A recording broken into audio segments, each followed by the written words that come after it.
जी अस्सलाम वालेकुम, कैसे हैं आप लोग? दिस इज़ असलम दस्ती from website beginners YouTube channel. दोस्तों आज हम लोग सीखेंगे कि कैसे हम लोगों ने अपनी वर्डप्रेस वेबसाइट का बैकअप लेना है। मतलब हमारी एक वेबसाइट है, हम उसका बैकअप अपने पास सेव करना चाहते हैं। मसलन कोई भी इशू अगर हमारी वेबसाइट में आ जाता है, जैसे कोई एरर वगैरह आ जाए या कुछ भी ऐसा कुछ आ जाए, तो बैकअप अगर हमारे पास पड़ा होगा तो हम दोबारा उसको रिस्टोर कर लेंगे।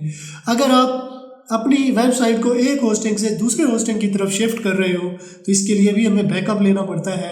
और हम बैकअप ले लेंगे और न्यू होस्ट पे जाके हम उसको रीस्टोर कर देंगे, मतलब उसको शिफ्ट कर देंगे। तो अगर आपको वर्डप्रेस के रिलेटेड कोई भी हेल्प चाहिए हो तो डिस्क्रिप्शन में मेरा व्हाट्सअप नंबर दिया गया है और यहाँ ऊपर स्क्रीन पे भी शो हो रहा होगा, तो आप मुझसे रब्ता कर सकते हो। तो कैसे होगा ये सब कुछ, तो अपने कंप्यूटर की स्क्रीन पे चलते हैं। सबसे पहले आपने आ जाना है अपनी वर्डप्रेस वेबसाइट के डैशबोर्ड में। WP एडमिन के थ्रू आपने लॉगिन करके यहाँ डैशबोर्ड पे आ जाना है। डैशबोर्ड में आने के बाद अब एक प्लगइन है, प्लगइन सेक्शन पे आना है और ऐड न्यू पे करना है क्लिक। और एक प्लगइन है वो सर्च कर लेना है, WP विविड के नाम। WP विविड बैकअप प्लगइन ये सर्च कर लेनी है। तो ये आपके पास ठहरी है ये वाली। इंस्टॉल नो पे करना है क्लिक।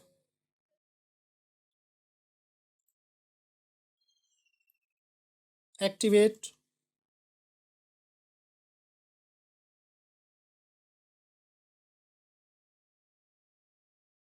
ठीक है, तो अब ये यहाँ पे इंटरफेस आपके आ चुका है, बैकअप रिस्टोर। तो अब अगर आपने इसी वक्त बैकअप लेना है तो this can only be deleted manually. ठीक है ना। अगर यहाँ पे आप क्लिक करती हो तो बैकअप लेती हो तो आपका बैकअप सेव हो जाएगा। डेटाबेस इसमें आएगी, WordPress file database plus WordPress की जितनी भी फाइल हैं ये आ जाएंगे। Save backup to local. अब सेव बैकअप टू लोकल, अब जैसे ही मैं बैकअप पे क्लिक करता हूँ तो ये लोकल यानी कि मेरे कंप्यूटर में सेव हो जाएगी। वर्डप्रेस फाइल एक्सक्लूडेड डेटाबेस, अब यहाँ पे सिर्फ और सिर्फ मुझे वर्डप्रेस चाहिए। ठीक है, तो मैं इस पर क्लिक कर दूंगा तो डेटाबेस नहीं आएगी, वर्डप्रेस की फ़ाइल आ जाएगी। Send by remote storage, remote storage जैसे गूगल ड्राइव क्लाउड की स्टोरेज जो होती है, अगर आप उस पर डालना चाहते हो तो इससे आपने चेक कर देना है। ठीक है, तो इसी तरह से डेटाबेस आपके पास सेव है। बैकअप नो पे जब क्लिक करोगे तो ये आपके पास सेव हो जाएगी। अब इसके बाद है एक्सपोर्ट कंटेंट। ठीक है, अगर आप एक्सपोर्ट करना चाहो, पोस्ट पेजेस एक्सपोर्ट करना चाहो तो नेक्स्ट जाके आपने एक्सपोर्ट कर लेना है। ठीक है,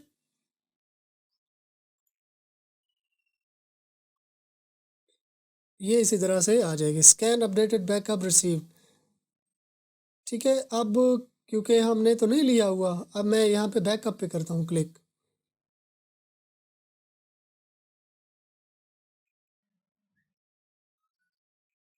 ठीक है, बैकअप आ गया एक। अब देखिए यहाँ पे मेरे पास आ चुका है। तो ये लोकल होस्ट पे भी चला गया है।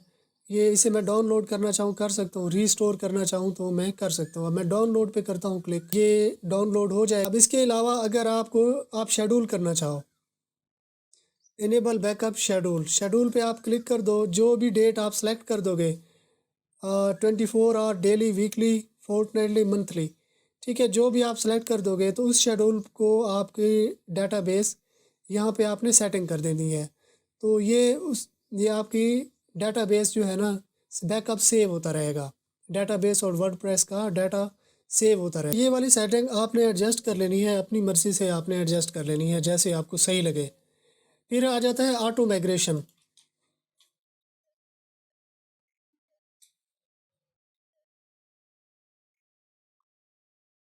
Remote site, Google drive, drop box, Microsoft, Amazon S3, ये ठीक है ना, ये इसकी सेटिंग है, ये आपने देख लेनी है। मज़ीद सेटिंग आपने यहाँ पे देख लेनी है।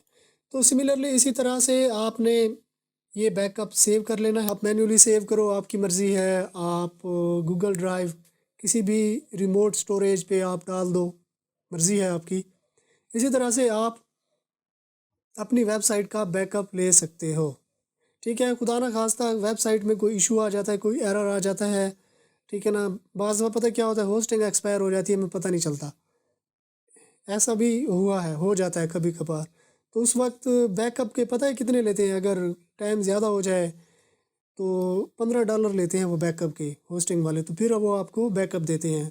तो अगर आपके पास ऑलरेडी है पड़ा और उसे आप शिफ्ट कर रहे हो, किसी दूसरी होस्टिंग पे आप शिफ्ट कर रहे हो या कोई दूसरी होस्टिंग आप लेते हो, तो अगर आपके पास बैकअप है पड़ा तो इजीली आप उसे रिस्टोर कर सकते हो। तो ये थी हमारी आज की वीडियो। आई होप आपको पसंद आई होगी। अगर पसंद आई है तो अपने दोस्तों के साथ भी शेयर कर दें, चैनल को सब्सक्राइब कर लें और साथ में जो बेल आइकन दिया गया है घंटी का निशान, इस पर क्लिक करके ऑल पे क्लिक कर देना है। इस तरह क्या होगा, जब भी मैं कोई नई वीडियो बनाऊंगा तो इसका नोटिफिकेशन आपको मिलता रहेगा। तो अगर आपने मेरा चैनल सब्सक्राइब कर लिया है तो मैं आपसे फिर मिलता हूँ। तब तक के लिए मुझे इजाज़त दीजिए। दुआओं में याद रखिएगा। अल्लाह हाफिज़।